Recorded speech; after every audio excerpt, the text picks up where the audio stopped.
نبوت ملنے کے ابتدائی 3 برسوں کے دوران آپ صلی اللہ علیہ وسلم مکہ مکرمہ میں انتہائی رازدارانہ انداز میں اپنے دعوتی مشن کا آغاز کیا، لیکن حکم الہی کے بعد بعثت کے چوتھے سال جب اعلانیہ تبلیغ کا آغاز شروع ہوا تو مشرکین کے غیظ و غضب کی انتہا نہ رہی۔ یہ وہی لوگ تھے جو دعوت اسلام سے قبل آپ صلی اللہ علیہ وسلم کی صداقت، امانت اور اخلاق عالیہ کے معترف اور مداح تھے، لیکن جب انہیں خدائے واحد کی عبادت کی طرف بلایا گیا، اخلاق عالیہ اپنانے اور رسوم جاہلانہ چھوڑنے کو کہا گیا تو وہ سب آپ صلی اللہ علیہ وسلم کے خون کے پیاسے ہو گئے۔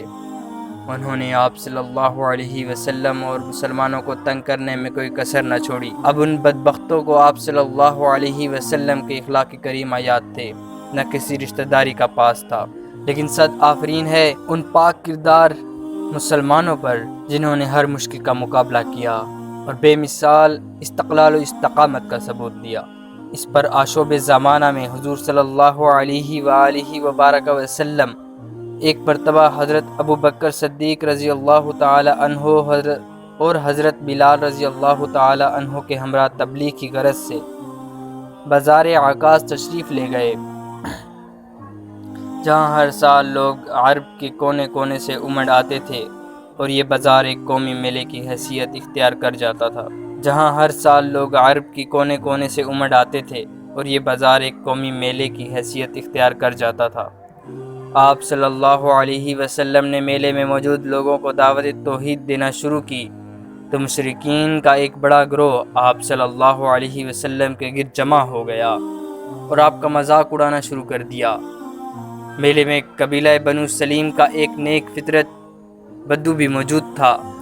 اس نے کفار کی بدتمیزی کے مقابلے میں حضور صلی اللہ علیہ وسلم کا انداز تبلیغ اور آپ کا صبر و تحمل دیکھا تو بہت متاثر ہوا۔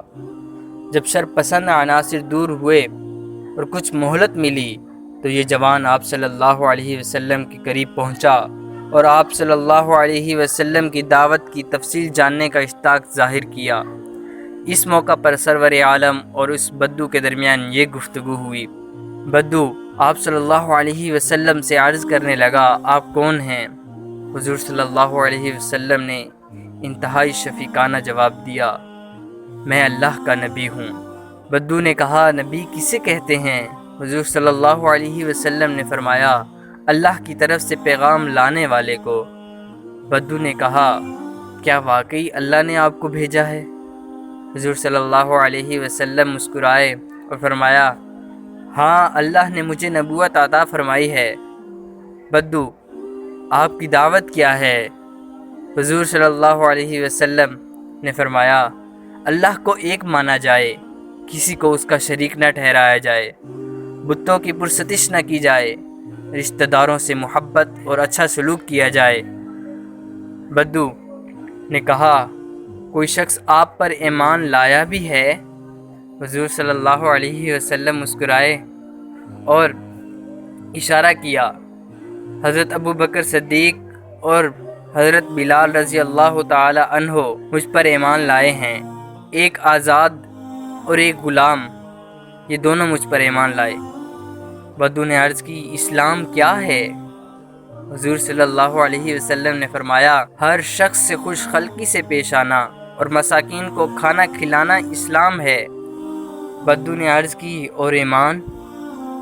حضور صلی اللہ علیہ وسلم نے فرمایا، خدا کی راہ میں صبر و رضا ایمان ہے۔ بدو نے پھر عرض کیا، اسلام کا اعلیٰ درجہ کیا ہے؟ حضور صلی اللہ علیہ وسلم نے فرمایا، دوسروں کو نہ تو زبان سے برا کہے، نہ کسی کو بدنی تکلیف پہنچائے۔ بدو نے عرض کی، ایمان کا اعلیٰ درجہ کیا ہے؟ حضور صلی اللہ علیہ وسلم نے فرمایا، حسن کردار سے ایمان میں رفعت پیدا ہوتی ہے۔ بدو نے عرض کی، اے اللہ کے نبی، میں آپ پر ایمان لاتا ہوں، خدا کی وحدانیت کا اقرار کرتا ہوں، بتوں کی پرستش سے انکار کرتا ہوں اور قرابت داروں سے حسن سلوک میری زندگی کا لائحہ عمل ہوگا انشاءاللہ۔ حضور صلی اللہ علیہ وآلہ وسلم نے فرمایا، اے بھائی، آج کل ہم لوگ جن مظالم کا ہدف بنے ہوئے ہیں ان کا برداشت کرنا تمہاری طاقت سے باہر ہے۔ فی الحال تم اپنے وطن واپس چلے جاؤ۔ جب سنو کہ مجھے غلبہ حاصل ہو گیا ہے تو اس وقت میرا جہاں قیام ہو وہاں آ جانا۔ بدوی نے حضور صلی اللہ علیہ وسلم کے یہ ارشادات سن کر واپس جانے کا فیصلہ کیا، لیکن وہ خالی ہاتھ نہیں گیا بلکہ اس نے اپنے دامن میں دونوں جہاں کی کامیابی سمیٹ رکھی تھی۔ بنو سلیم کے یہ خوش بخت بدو حضرت عمرو بن عبسہ تھے۔ گھر سے نکلے تو خالی ہاتھ، مگر واپس ہوئے تو تقدیر بدل چکی تھی۔ حضرت ابو نجحہ عمر بن عبسہ رضی اللہ تعالی عنہ کا شمار ان چند صحابہ رضی اللہ تعالی عنہ میں ہوتا ہے جو زمانہ جاہلیت میں بھی اللہ تعالی کو وحدہ لا شریک جانتے تھے، بت پرستی سے متنفر تھے اور دین ابراہیمی کی پیروی کرنا چاہتے تھے۔ ایسے اصحاب کو تاریخ میں حنفاء کے نام سے یاد کیا جاتا ہے۔ ان کی والدہ کا نام رملہ بنت وقیعہ تھا۔ جلیل القدر صحابی حضرت ابو ذر غفاری رضی اللہ تعالی عنہ آپ رضی اللہ تعالی عنہ کے اخیافی یعنی ماں جائے بھائی تھے۔ حافظ ابن حجر نے اصابہ میں انہی سے روایت کی ہے کہ وہ شروع سے بت پرستی سے بیزار تھے، کیونکہ وہ سمجھتے تھے کہ یہ بت کسی کو نفع یا نقصان نہیں پہنچا سکتے، اس لیے وہ حق کی متلاشی رہے۔ ایک مرتبہ اہل کتاب کے ایک عالم سے ملاقات ہوئی۔ اس نے بتایا کہ سرزمین مکہ میں ایک ایسے شخص کا ظہور ہونے والا ہے جو اللہ کا آخری نبی ہوگا۔ وہ بتوں کی پوجا سے روکے گا اور ایک خدا کی عبادت کرنے کو کہے گا۔ اس کی شریعت تمام سابقہ شریعتوں سے افضل ہوگی۔ یہ سن کر وہ ہر وقت انتظار کرنے لگا کہ کب انہیں اللہ کا آخری نبی ملے گا۔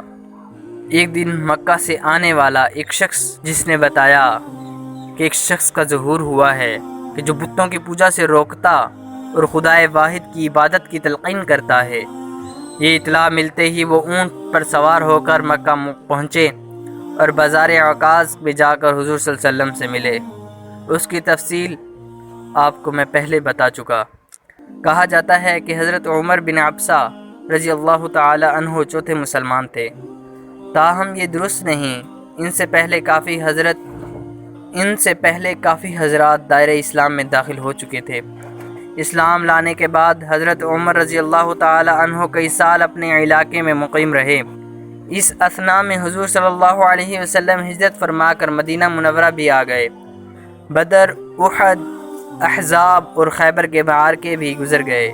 فتح مکہ سے ذرا پہلے مدینہ طیبہ کے کچھ لوگوں کا حضرت عمر بن عبسہ کی صحرائی بستی سے گزر ہوا۔ حضرت عمر رضی اللہ تعالی عنہ نے ان سے دریافت کیا، کیا مکہ سے جو صاحب تمہارے یہاں آئے ہیں ان کا کیا حال ہے؟ انہوں نے بتایا کہ ان کی قوم نے انہیں قتل کرنا چاہا مگر ناکام ہوئی۔ اللہ نے ان کی مدد کی اور وہ بخیریت مدینہ آ چکے ہیں۔ اب لوگ گروہ در گروہ ان کی دعوت پر لبیک کہہ رہے ہیں۔